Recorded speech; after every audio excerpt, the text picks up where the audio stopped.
There are so many great and interesting things and opportunities that are coming out of Palantir right now. As you can see over the last earnings, Palantir has been on a very aggressive warpath when it comes to public relations and media advertising. They're putting up videos literally weekly, if not every other day. Dr. Alex Karp probably had half a dozen interviews. Shyam Sankar probably had 2 or 3 other interviews. They had the Palantir Foundry Con and a bunch of other announcements when it comes to Palantir. Recently, Palantir announced that they closed the major Trinity, that they are now working with Microsoft Azure Cloud, and we already know that they're already working with Amazon AWS Cloud Services, as well as Google Cloud Services, and to the same extent, but not as big a name, IBM Cloud Services. At the end of the day, Palantir is an absolute monster. Palantir is an absolute spring that's wound up and ready to freaking explode.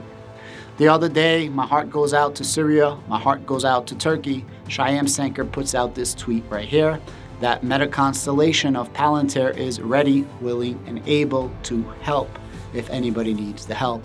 Kind of similar what they did with Ukraine. Hey, we're here to help, sign the contracts later.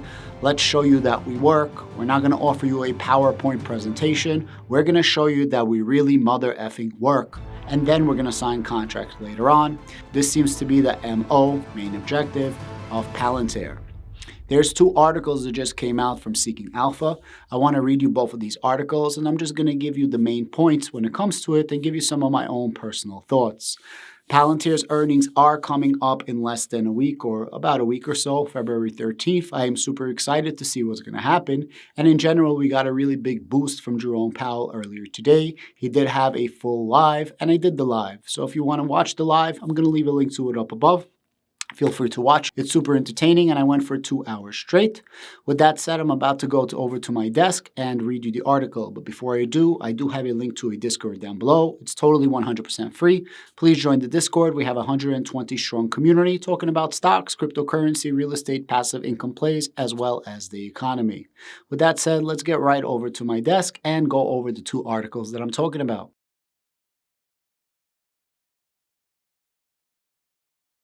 These are 2 articles coming out of Seeking Alpha. I'm going to read the first one. Article is Palantir, it's time for sellers to give up. What I like about this is it's made by 2 different authors. This is by JR Research. And these are the summary points. Palantir stock skyrocketed post-December lows, capitalizing an AI-fueled market recovery and hype. This is Palantir over the last month. As you can see, we hit a low of around $6.50 for the last month. We actually went under $6 for just a moment, and then we went all the way up to around $9, and we're currently trading at that $8.30.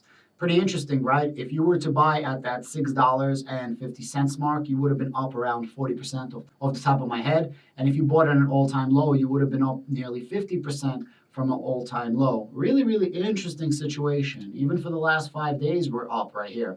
We're going to see what's going to end up happening. And for the last year, we're actually down, but we're down a lot less. Right? We're down from a high point of $14, and now we're right around that $8.30. At one point, Palantir was at a high of like 40-something dollars, which is crazy. I think we finished that day at like high 30s, low 40s. So yeah, we definitely have a long way to go. However, wash off the past, and hopefully we're going to have a clear path forward for a nice little bull run. I'm excited. We're all excited from the Palantir community. And if you're new to the Palantir community, hit the like, share, and subscribe, and keep watching. Savvy investors know that Palantir is more than just a passing trend, boasting a durable competitive edge. What's the competitive edge? Very simple. Everybody else uses PowerPoint, uses Excel. What does that mean? When Dr. Alex Karp says, hey, they all use PowerPoint, what does that mean? That means that they're giving you a presentation of what could happen in the future. However, they're not giving you solid results or past performances. Palantir, on the other hand, have actual examples of what they do, what they did, and what they will do for you. And that's the difference between Palantir's ontology models and past performances, and being able to do proactive, not reactive, data analytics, while other companies are just saying, hey, we can build you something in theory. They're using concepts, while Palantir's edge is action. A fragmented world with companies eager to reshore signals supports Palantir's growth drivers. Investors are still early in this recovery phase. I'm not sure if the recovery phase is here. I'm not sure if this is the bull run. I was very doubtful that there is going to be a bull run right now. And I did think that stock market is going to retreat, and crypto market for that matter. By the way, I do have other channels. All the links are in my description down below if you like real estate or crypto or side hustles. So now it seems like Jerome Powell, in his speech earlier today, he literally said this is the first step to a very long road of disinflation. So I always thought the second half of 2023 is when we're going to start the recovery, and it seems like that's going to happen. If we're going to have one more page of pullback before that happens, I don't know, but investors are most certainly early for this next recovery phase.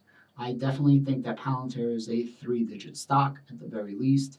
$100 billion market cap for Palantir is not something that should be unheard of, and I think that should be a norm. It is growing. It just takes time.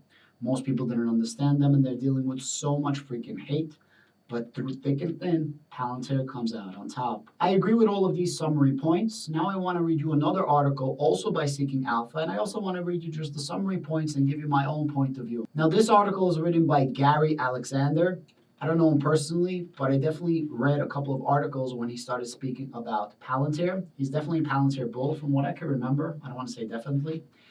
He says Palantir, even though explosive growth is over, rebound potential is vast. Shares of Palantir are down 35% over the past year, and more than 70% from all-time highs, remain undervalued.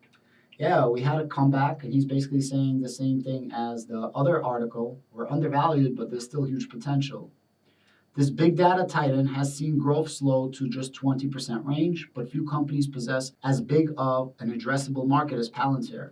Palantir is for anybody and everybody. Only difference is, can you afford the price tag? Palantir will 100% garnish results. Will those results help your business? Absolutely. Will it make you an industry leader? Who knows? But if everybody's using Palantir and you're not, you're definitely going to be behind in the race. And it's going to be very hard for you to catch up. I think this is what he's talking about, addressable market. You see, at the end of the day, Palantir has military, non-military, and commercial. That military is going to keep growing as the military is going to spend more money on software, not just hardware. Currently, they spend 1% of their $800+ billion budget. By 2026, that budget is going to be $1 trillion, and Dr. Alex Karp is trying to get them to spend 5%. Even if they can get up to 2 or 3%, that is a huge, huge, huge increase in spending when it comes to Palantir, especially since it's going to be $1 trillion and not $800 billion. Recall that Palantir's expansion into the enterprise space is still in the early stages. So Palantir was always for government. Getting into enterprise and commercial, this is a new thing, only started a couple of years ago. Very interesting.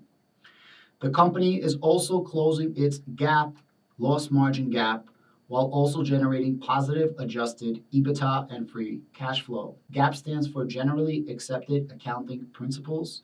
That's after all the fancy accounting, what you're left with.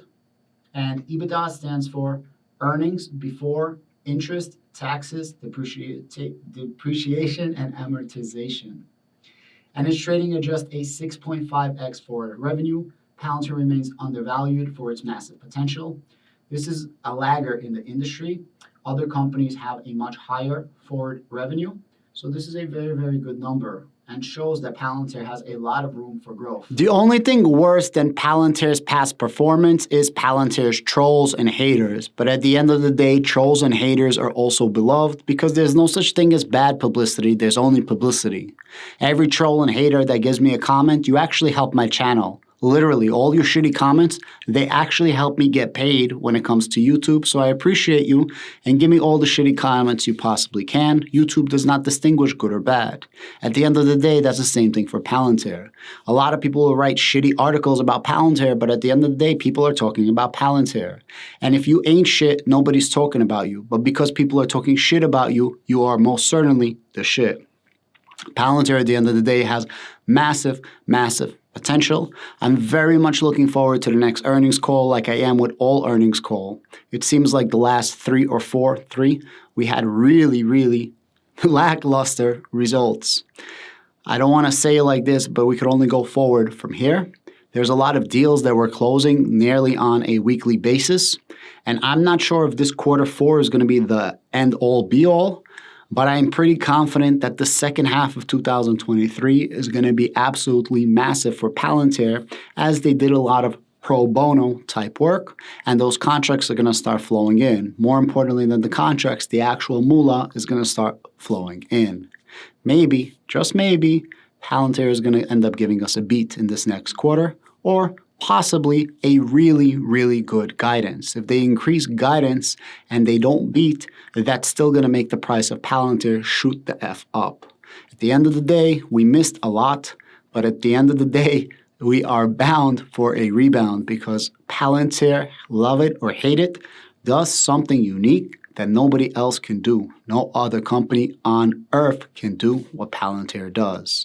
But I could tell you one thing that you could do, and that is hit the video down below if you want some more entertainment and education and fun laughs. Thank you so much and have a great day.